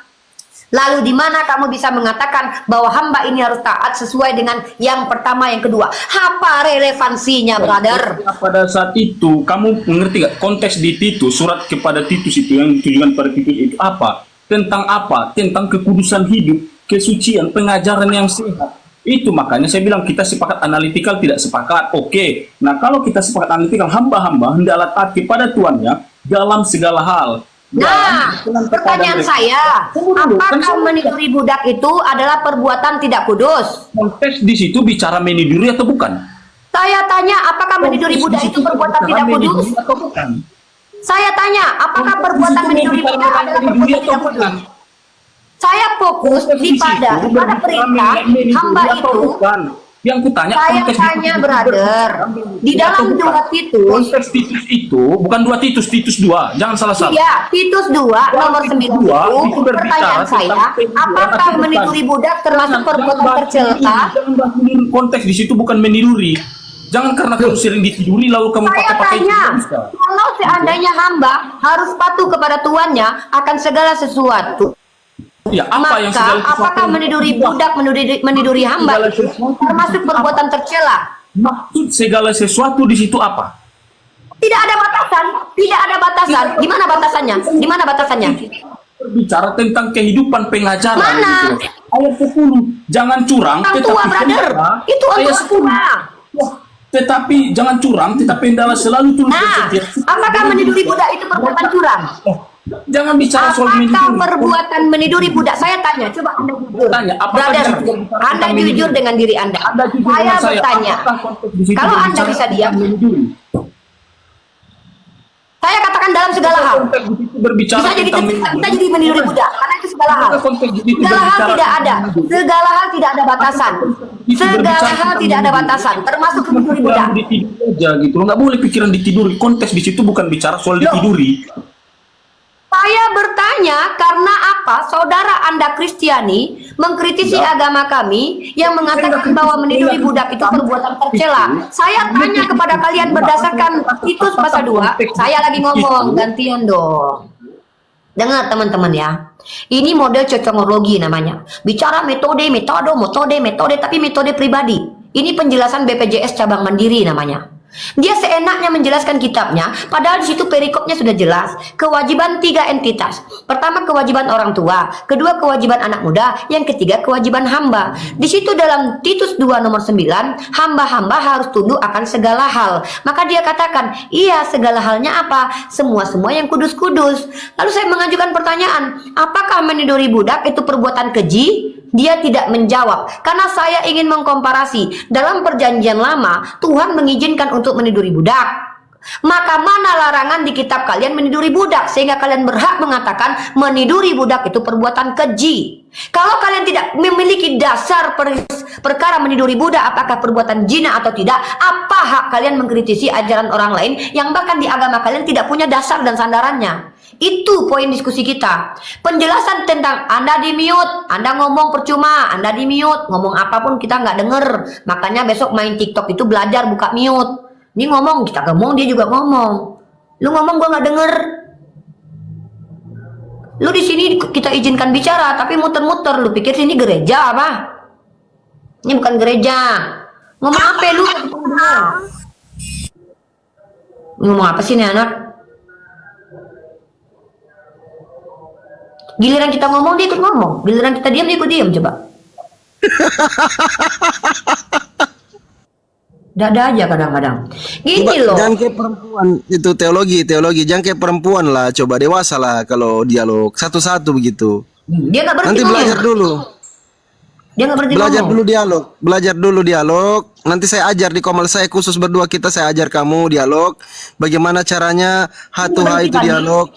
Hah? Fandi dia nggak berhenti, Fandi ngomong dari tadi. Kayak perempuan dia ini. Berarti Ntar dia ku nggak tampar dengerin dia ini kita. kaget. Nggak, berarti dia nggak dengerin kita berarti. Soalnya kita udah Iya, ngomong. enggak dengar, gimana mau paham? Tuh kan? Ya diam dulu lah, tenang dulu coba. Burung merpatinya dikandangin dulu coba. Oke, nah itu begitu dong. Nah, jadi Ntar gini. aku buka mute-nya Uni ya. Ya, Uni ini gini loh Fandi. Uni nggak apa-apa, silakan kalian jelaskan sesuai dengan metode.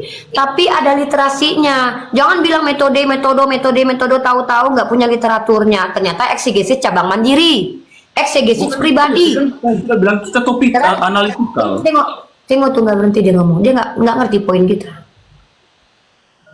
Dia nggak paham. Nanti jadi moderator dulu kalau bisa gitu ya. Beri dia kesempatan bicara, lalu beri saya kesempatan bicara. Saya ini pemilik Komal. Saya adalah orang yang menjawab pertanyaan kalian. Ketika kamu mencoba menjawab pertanyaan saya, kamu membawa metode. Saya ini bukan orang bodoh yang gampang percaya. Maka tunjukkanlah metode kamu itu dengan data. Misal, di kitab saya tertulis begini Uni, bahwa saya memiliki metode. Mana datanya? Ini loh Uni. Menurut sekolah saya bernama Tertullianus. Kalau kami harus metode. Ini kamu bicara dari dirimu sendiri loh. Kamu baca itu dalam kitab Amsal itu. Bersandarlah kepada apa yang diberikan Tuhan, bukan pemahamanmu sendiri. Saya tuntut data. Tuhan kamu melarang untuk meniduri budak. Simple. Enggak ribet, enggak bertele-tele. Lalu kamu kutip Titus pasal 2. Di situ diperintahkan hamba harus tunduk kepada majikan akan segala hal. Kata taat di situ apa? Bicara tentang apa? Segala hal. Ya segala hal di situ apa? Gitu. Bisa jadi meniduri juga, karena boleh tidak di situ ditiduri. Pikiran kamu, konteks itu bilang apa? Konteks itu bilang apa? Apa konteksnya? Konteks itu bilang meniduri nggak? Konteks, jangan dihilangkan perikopnya. Di situ adalah kewajiban para orang tua, anak muda dan hamba. Dan kewajiban para hamba adalah taat kepada majikan akan dalam segala hal. Segala hal apa? Kamu tunjukkan datanya bahwa meniduri itu tidak termasuk segala hal. Tunjukkan datanya, kamu mengatakan bahwa itu berbicara tentang meniduri. Makanya saya tanya, apakah diharamkan meniduri budak di agama kamu?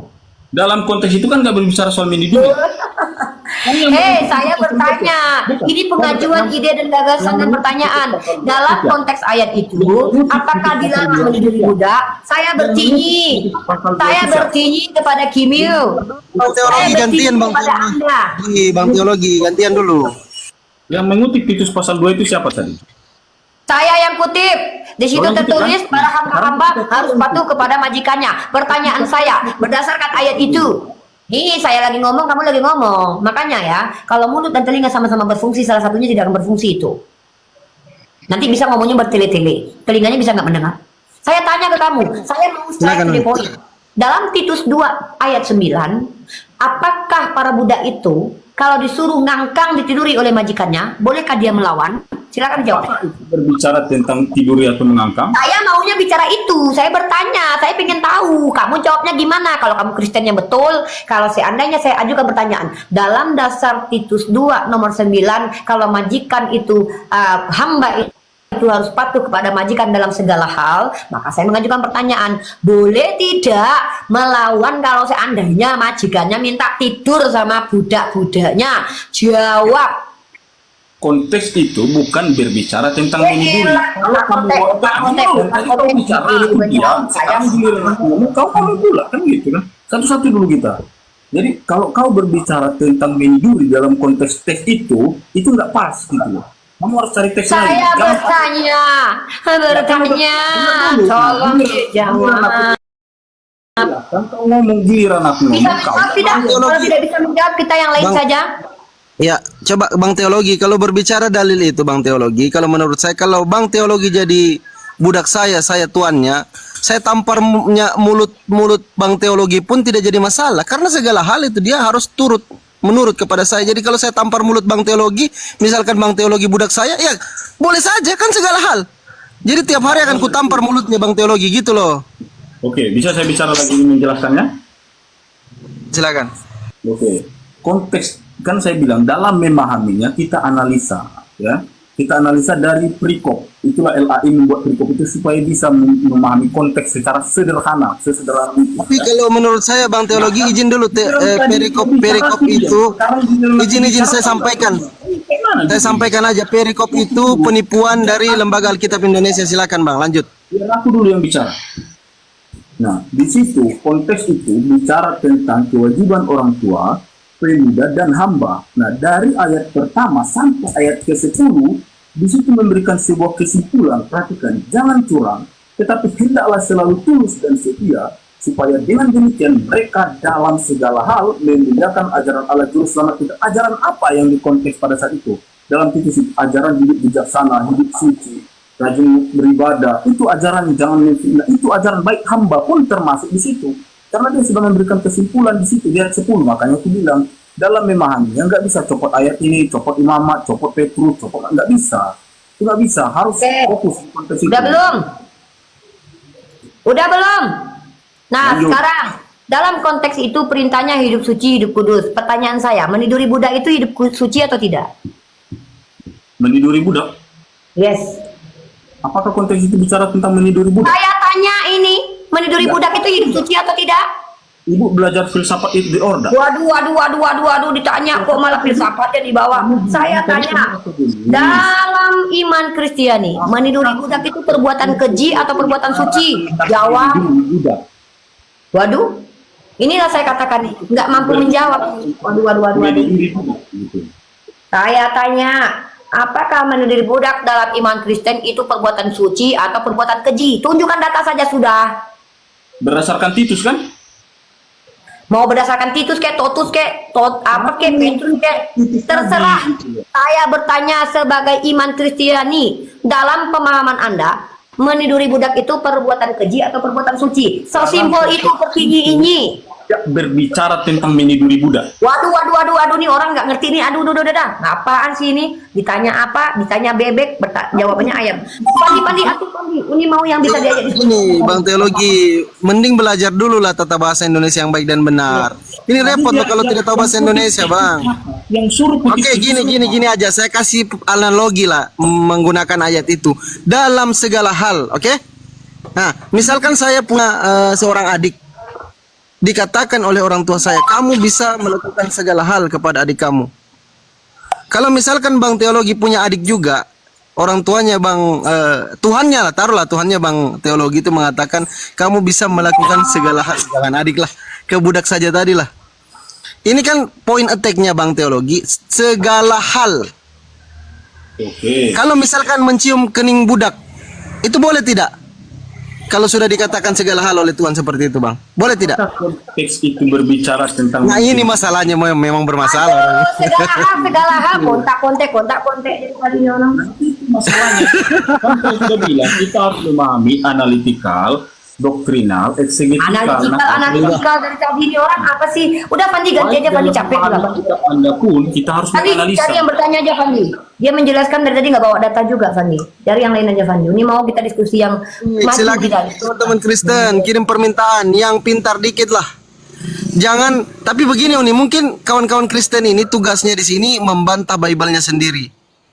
Mungkin seperti itu ya. Silakan kawan-kawan Kristen yang naik di Komal diskusi lintas agama, silakan bertanya, tetapi ada syaratnya. Kalian harus membantah Bible kalian sendiri.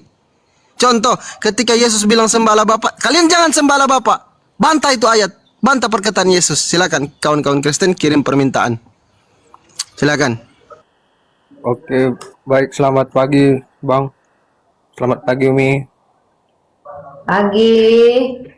Kita tetap tentang perbudakan ya. Tema kita tentang perbudakan ya. Iya, saya Kristen. Silakan Bang, silakan. Oke, sebelumnya terima kasih. Mengenai yang dibahas tadi tuh, Mi.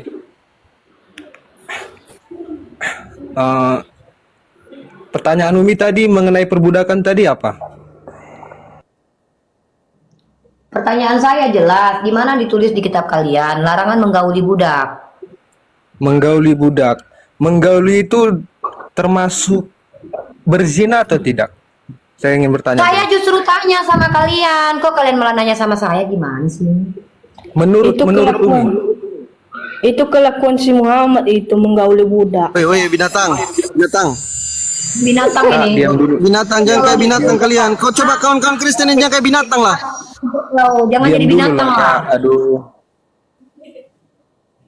Kau bilang apa kelakuan Tuhanmu itu mengambil bini orang loh, bukan membuka celana dalam Nahum pasal 3 ayat 5. Tuhanmu mengambil bini orang dalam 2 Samuel pasal 12 ayat 11. Itu kelakuan Tuhanmu. Berarti kau mengatakan Tuhanmu binatang, sudah.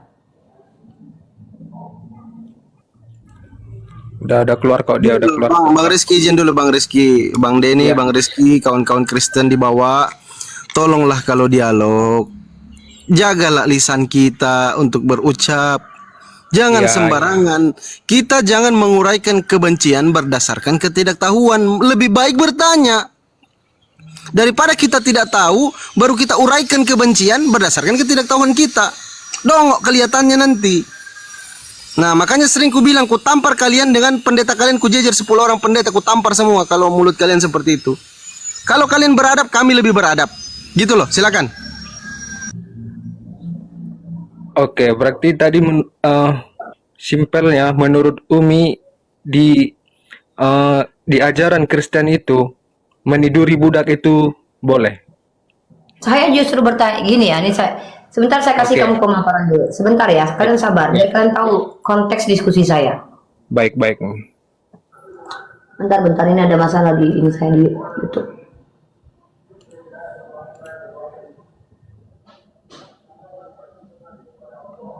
Oke. Bentar ya, brother. Saya kehilangan akses ini ke YouTube. Mohon maaf. Konteks kita kali ini tentang perbudakan, teman-teman. Saya akan ganti temanya.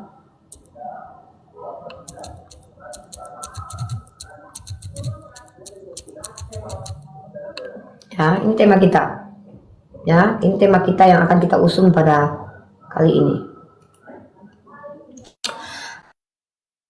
Teman-teman, Bali Typing tercinta, terkasih, Cis, Dini, atau Kak Asih, tolong dicek di YouTube apakah sudah berjalan. Tadi putus yang di YouTube karena apa namanya ini, signalnya jelek sekali nih di bukit. Nama ini mau nih. Apa nama channelmu? Riva MOW, brother. Maaf teman-teman yang di YouTube ya, minta maaf teman-teman yang di YouTube, harus terputus barusan karena signalnya jelek. Teman-teman, saya akan mengganti tema. Tadi Nonis bertanya, tapi karena kita sudah menemukan satu tema yang bagus untuk dibahas, saya akan memulai. Saya akan memulai sebuah narasi dulu.